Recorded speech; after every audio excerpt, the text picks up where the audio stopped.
Hi, my name is Michelle, and I'm going to be doing my informational speech presentation, and these are my audience members. This is Michael, Maggie, and Arvin. Okay, so today the presentation is going to be over Beto O'Rourke and his senator campaign in the 2018 elections that just passed.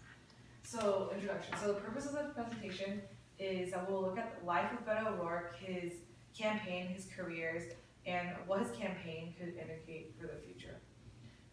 So the campaign of Beto O'Rourke was a grassroots campaign that was very historical in Texas. It was really different from what most people will say is a normal senator campaign.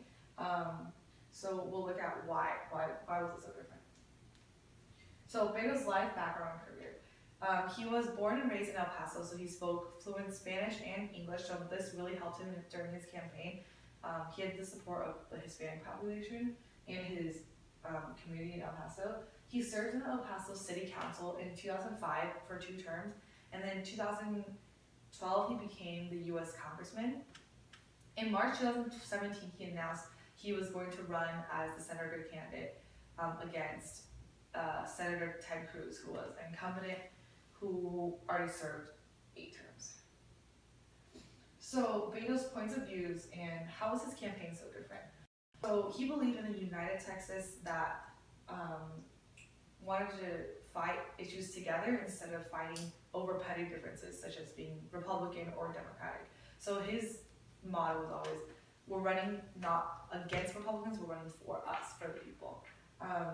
So he was Democratic, so he had more liberal views, and he believed on the Universal Health Care Act, and he wanted to expand the Affordable Care Act and expand on policies that would protect the LGBTQ community, veterans, people with disabilities, and he wanted to stress the importance of immigrants in our community, and he wanted people to see that they weren't gonna mess with our economy, but they were actually beneficial in our economy. His grassroots campaign raised over $70 million, which is a lot, and none of the donations were from large corporations. It was all through a small website done online. And he really focused on mobilizing volunteers in their own community to go out and talk to their neighbors and mobilize them to vote. And he was also one of he spent the most than any other politician on Facebook advertisements as well.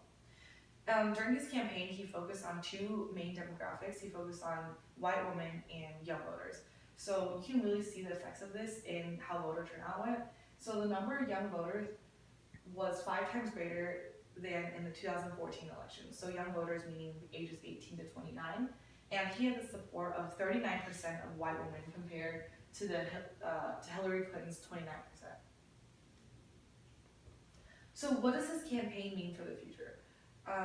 He mobilized young voters, which is something that has been really frustrating for politicians and voting all over the country. Young voters tend to stay home, not vote, but Beto, he really spoke the language of the young voters, if you will. He used Snapchat, he produced viral videos that were viral on Facebook, that was seen millions of times on Facebook.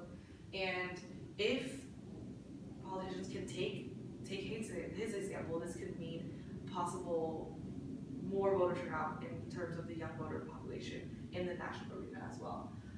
He also proved that support of the people is more than enough. He proved that you don't need the large corporations and PACs in order to succeed in fundraising. Another big implication he had is he almost won in a solid red state, Texas, and this could mean a lot in the presidential elections, especially for Republican strategies. Republicans can't win without Texas, so if Texas even has a chance of becoming a blue state, then they have to reevaluate their strategies for the presidential election. So in conclusion, Beto O'Rourke was a candidate that some may say was radical, but he was a punk band drummer turned into politician who surprised everyone with his highly successful campaign for the Senate seat in Texas, and his campaign could hold big implications for the future. Thank you.